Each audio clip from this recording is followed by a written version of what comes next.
This is Wide Angle with Ashok Vyas.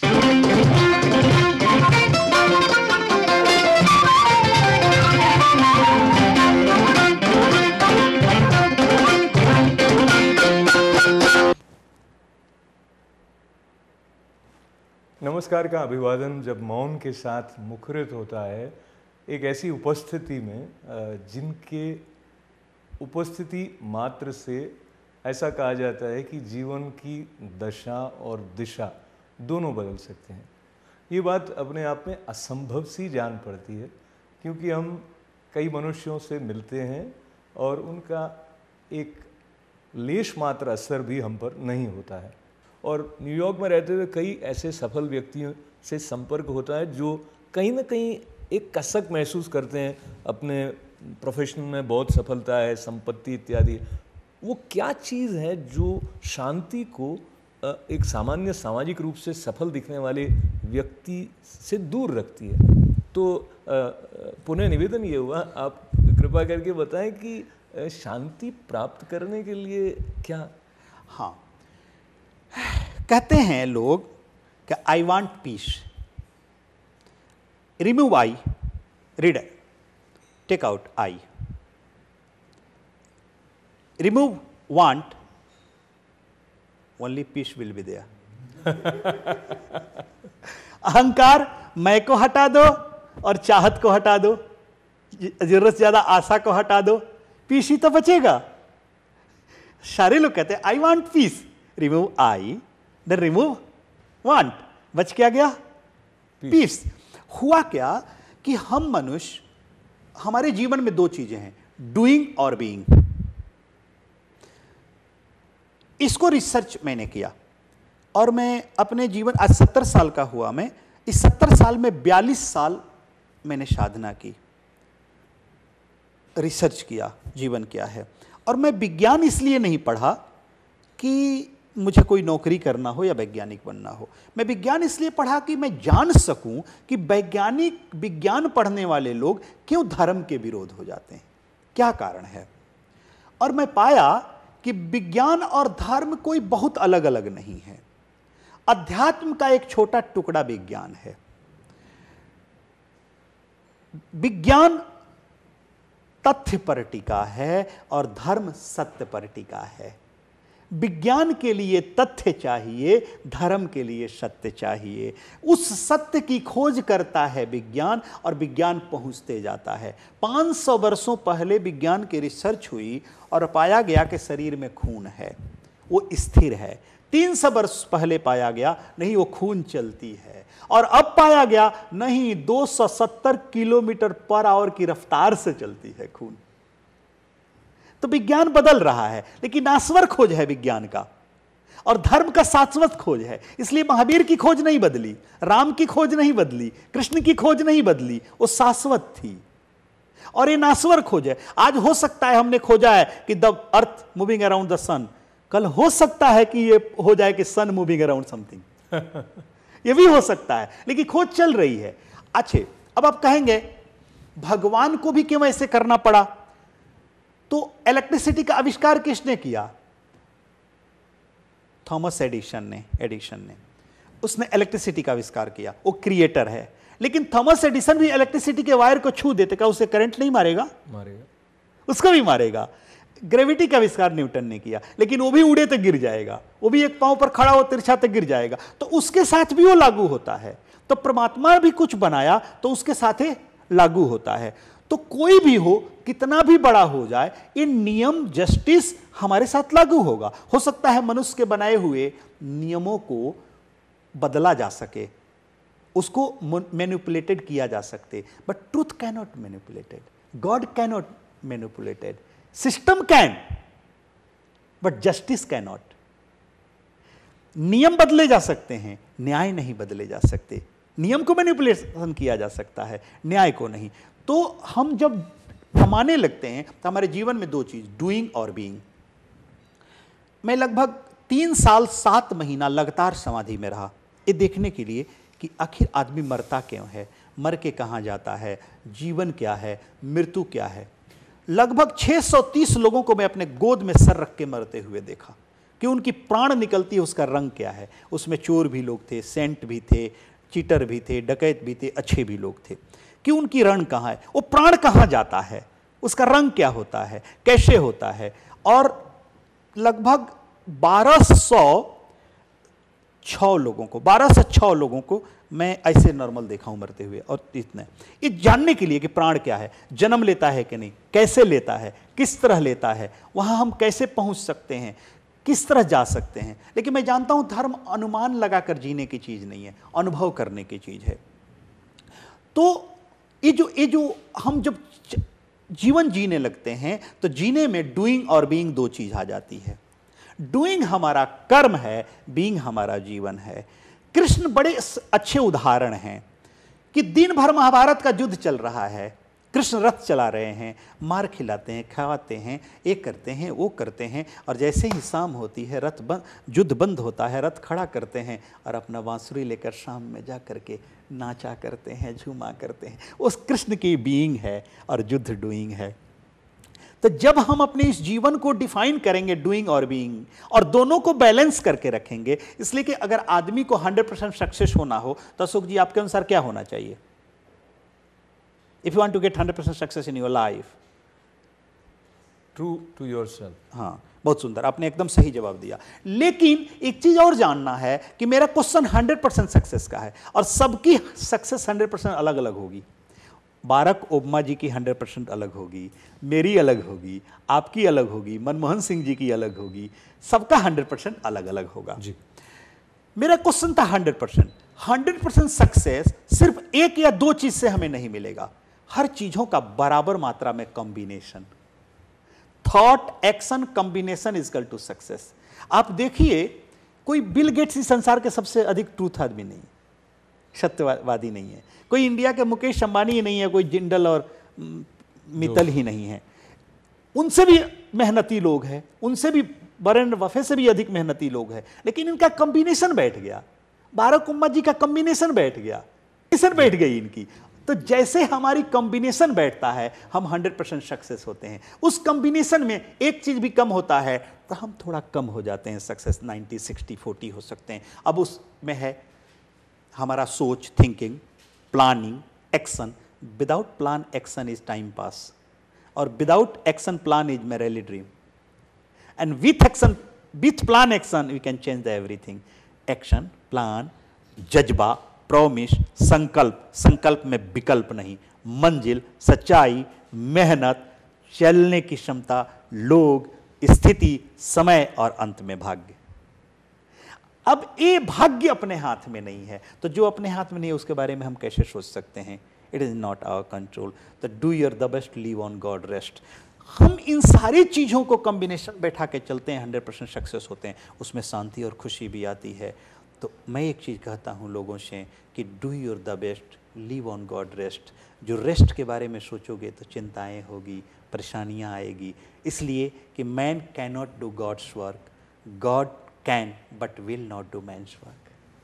Man can not do god's work, ये बात याद दिलाने के साथ साथ जब हम सुनते हैं स्वामी गुरुवानंद जी को, तो बहुत सारी बातें जो सहज ही हम तक पहुँच रही हैं, उनके पीछे कितना तप उनका है और कितना सहज ही ज्ञान उनके पास सुलभ है। और जैसा आपने हमारे साथ ये संकेत दिया कि 70 से अधिक बरस के आप हैं, जो कि देखने से कहीं लगता नहीं, और उनकी स्मृति ऐसी है जैसे जो स्पर्म्स की संख्या बता रहे थे, मैं फिर से उसको दोहरा नहीं सकता हूँ। और 3 साल और 7 महीने आप समाधि में रहे।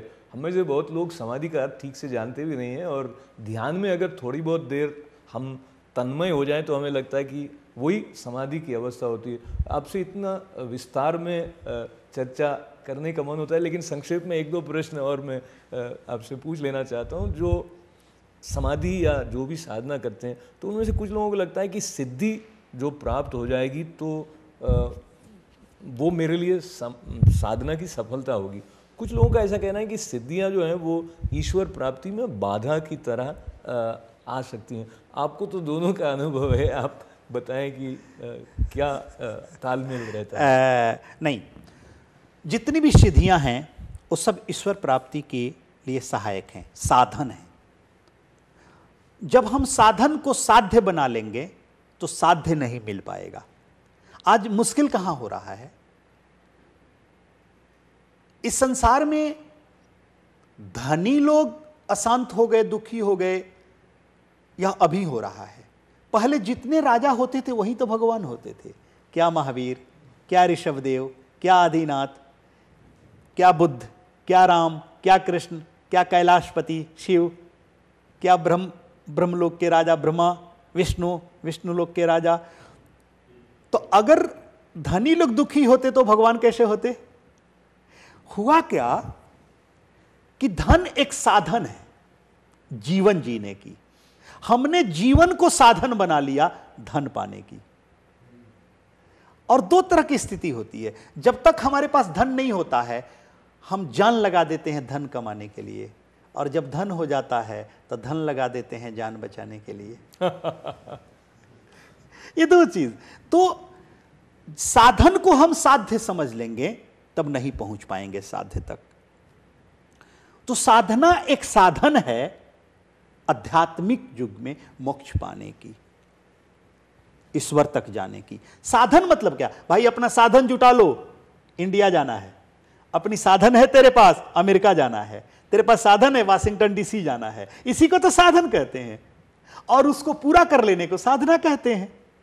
तो एक जैसे 8 प्रकार की सिद्धियां हुई और 9 प्रकार की निधियां हुई। आपने हनुमान चालीसा में आप लोग गाते होंगे, अष्ट सिद्धि नवनिधि के दाता। 8 प्रकार की सिद्धियां। उस 8 प्रकार की सिद्धियों को जो पूरा करता है वो 9 निधियों को पाता है, और जो 9 निधियों को पाता है उसी में तो परमात्मा है। लेकिन उस 5 चीजों से ही बना है और उसी से वो 5 आई है। तो हनुमान अष्ट सिद्धि को पा लिए और 9 निधि को, तो क्या उनको राम नहीं मिले? क्या वो मुक्त नहीं हुए? वो भगवान नहीं हुए? ऋषभदेव 9 निधि को, अष्ट सिद्धि को पा लिए, तो क्या वो अरिहंत नहीं हुए? पारसनाथ अष्ट सिद्धि को पा लिए, अरिहंत नहीं हुए? कृष्ण ने अष्ट सिद्धियों को ही, वो तो पूरे ही थे 16 के 16 अष्ट सिद्धियों की द्वितीय अंश, तो 16 के 16, तो क्या वो सिद्ध नहीं हुए? तो अगर हमने एक सिद्धि कर ली और उस सिद्धि को साधन बना लिया धन कमाने का, उस सिद्धि से हम लगे गलत कार्य करने, तो कैसे परमात्मा को पाएंगे? This is Wide Angle with Ashok Vyas.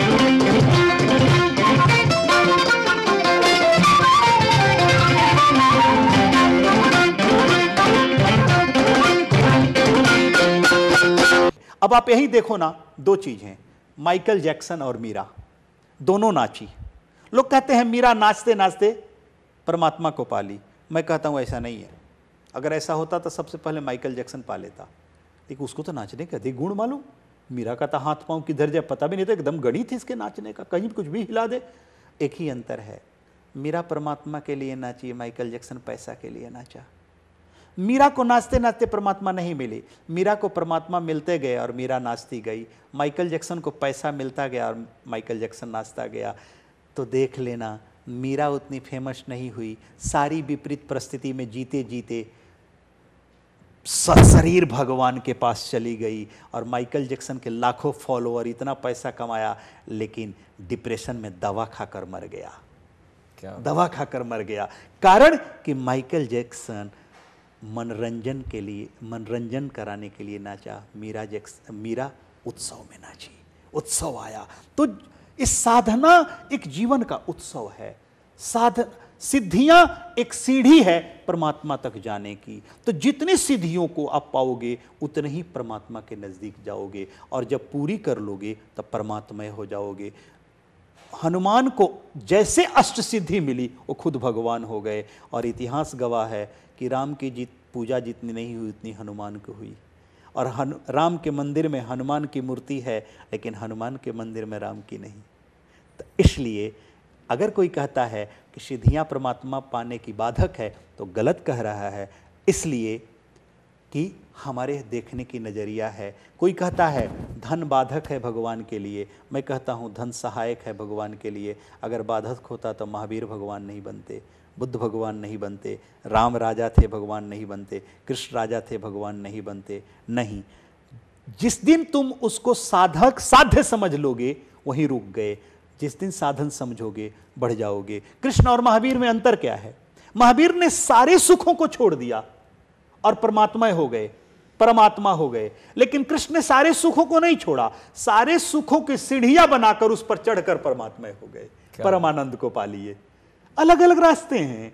इन्होंने सारे छोटी मोटी सुखों को छोड़कर परमानंद को पा लिया, और उन्होंने सारे छोटी मोटी सुखों की सीढ़ियां बनाकर उस पर चढ़कर परमानंद को पा लिया।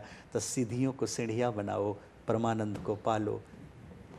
सिद्धियों को सीढ़ियाँ बनाने का संकेत देने वाले स्वामी गुरुआनंद जी के साथ बैठे बैठे ऐसा लगता है जो संवाद है वो भी अपने आप में उत्सव हो रहा है। जैसे आपने कहा कि मीरा परमात्मा के लिए नाची, और जो दूसरा नाम इस धरती के साथ जुड़ा हुआ है वो पैसे के लिए नाचा। तो जो परमात्मा के लिए नाचना है वो हमारे जीवन में सहज होता है संतों की कृपा से, और संतों की कृपा बरस रही है। ऐसा अनुभव हमें न्यूयॉर्क में भी स्वामी गुरुआनंद जी के समीप बैठे हुए होता है। और समय जिस धारा को लेकर चलता है उसमें समय जब इस प्रकार के सुंदर वचन, कल्याणकारी संबोधन सुनने को मिलता है तो पता नहीं चलता है। पर समय की सीमा है और आपका समय बहुमूल्य है और भी कार्य आपको हैं। बहुत संक्षेप में यदि आप बताएं कि जो समाधि शब्द है, और जैसे आपने कहा आप इतने समय समाधि, बहुत संक्षेप में आप बता सकते हैं समाधि से क्या? हाँ अशोक जी, आप प्रश्न करते हो बहुत बड़ा और उत्तर मांगते हो संक्षेप में कि आपने प्रश्न कर दिया पूरे जीवन का। कोई पूछ ले जीवन क्या है और संक्षेप में उत्तर दीजिए। अशोक जी, शब्दों में सार नहीं होते, शब्दों के पार सार होते हैं। शब्दों में सार नहीं, शब्दों के पार सार होते हैं। हम डिफाइन भी तो उसी को कर सकते हैं जो मेरे पास शब्द बड़ा हो और जिसको डिफाइन कर रहा हूं वो छोटा हो।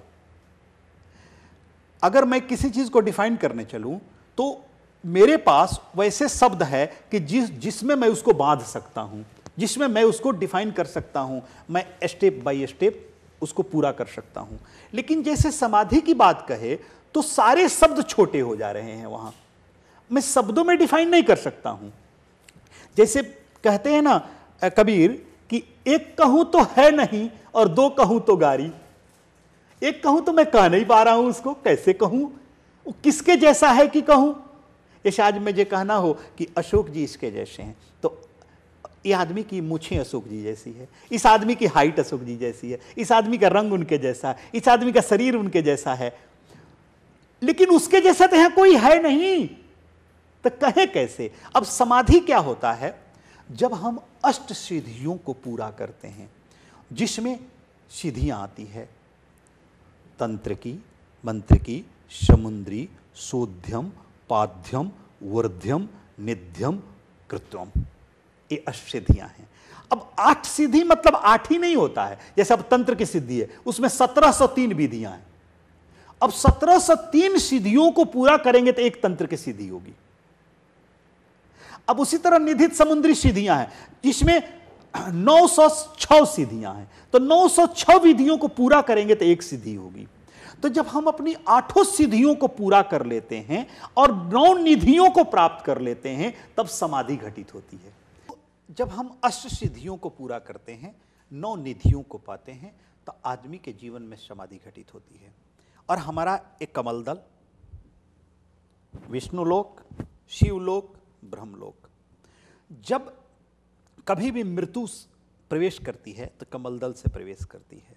और इस कमल दल में 6 चक्र, एक अद्व चक्र, 7 चक्र होते हैं।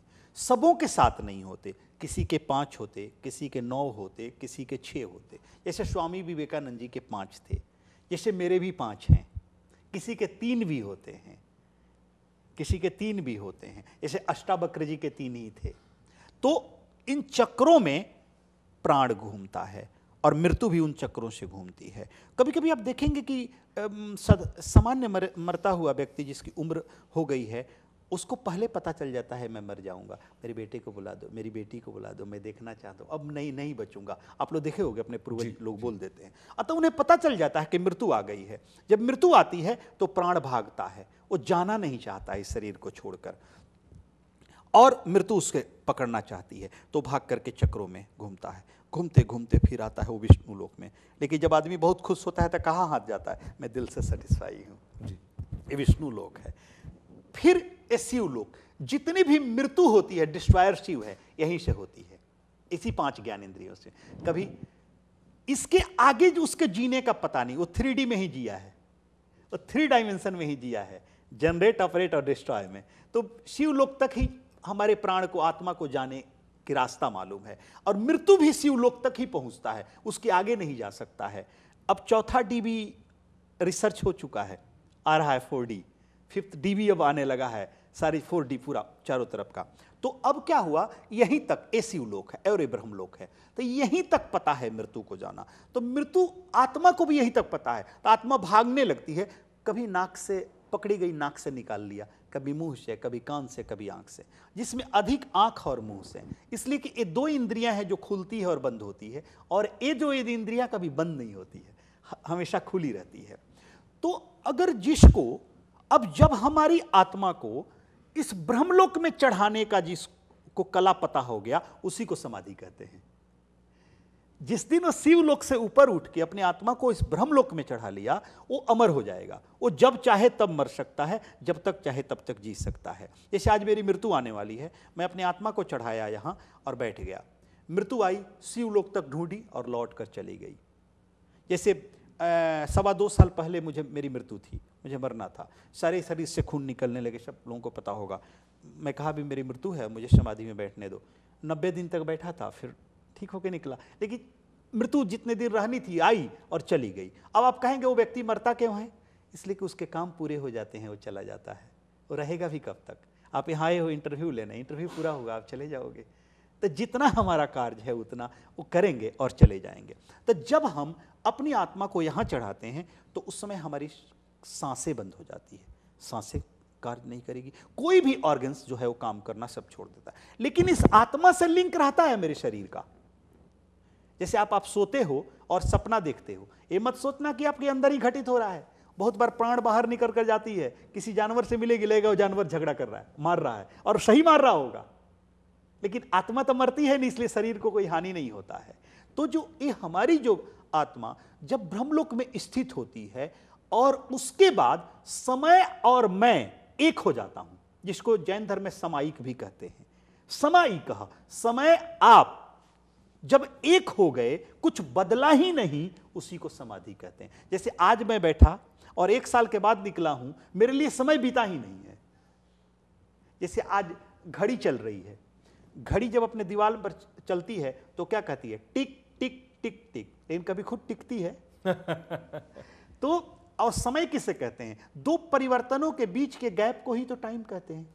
2 बदलाव के, 2 चेंजेज के बीच में जो गैप होता है उसी को टाइम कहते हैं। तो हमारा बदला ही नहीं कुछ। जब सब कुछ स्थिर हो जाए उसको सिद्धत्व स्थिति कहते हैं। और महावीर कहते हैं कि मनुष्य का, मानव की शुरुआत, संसार की शुरुआत नहीं है, अंत है। सिद्धत्व की शुरुआत है, अंत नहीं है। क्या बात, वो अमर हो जाता है।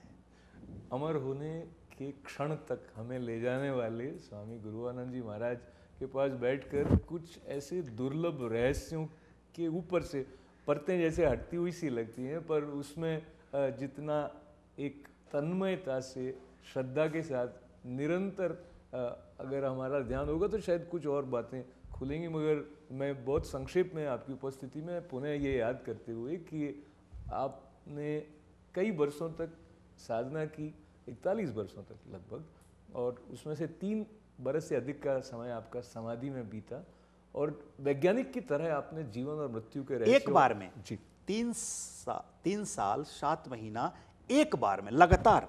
उसके बाद समाधि में तो मेरे लगभग समाधि में मेरे लगभग 27 साल बीते होंगे। अच्छा, 27 साल बीते होंगे। लेकिन हर साल मैं 4 महीना के लिए, 3 महीने के लिए बैठता हूँ, वो बीते होंगे। 1 साल में लगातार रहा था, 3 साल 7 महीना, 42 साल के आसपास इसी में गया। और मैं जानना चाहता था कि जीवन अनुमान लगाकर जीने की चीज़ नहीं, अनुभव करने की चीज़ है। और मैंने अनुभव किया और देखा, मैं अपनी आंखों से देखा, मैं देखना चाहता था। मुझे अविश्वास नहीं था, लेकिन मैं जानता हूं सपने पर कभी विश्वास मत करो, सत्य पर कभी शक मत करो। सत्य पर शक नहीं करने वाले ही इतने निडर होते हैं कि 630 से अधिक लोग उनकी गोद में बैठकर प्राण त्यागें और वो देखें कि वो किस प्रकार का रंग आता है। हम लोग ये बात सुनकर भी डर जाते हैं कि कोई अगर प्राण छोड़ रहा है और हम आसपास हैं तो उसका हमारे ऊपर क्या प्रभाव पड़ जाएगा। तो स्पष्टता से जीवन को जीने का न केवल अभ्यास करने वाले बल्कि जीवन की समग्रता को अपनाने वाले स्वामी गुरुवानंद जी महाराज ने हमारे साथ बातचीत के लिए समय निकाला। उनको उनके चरणों में पुनः पुनः प्रणाम निवेदन करते हुए आपको बहुत बहुत धन्यवाद। हमारे साथ इस सत्संगमय संवाद का आनंद लेने के लिए आप सभी का आभार। अशोक व्यास को अनुमति दें। नमस्कार।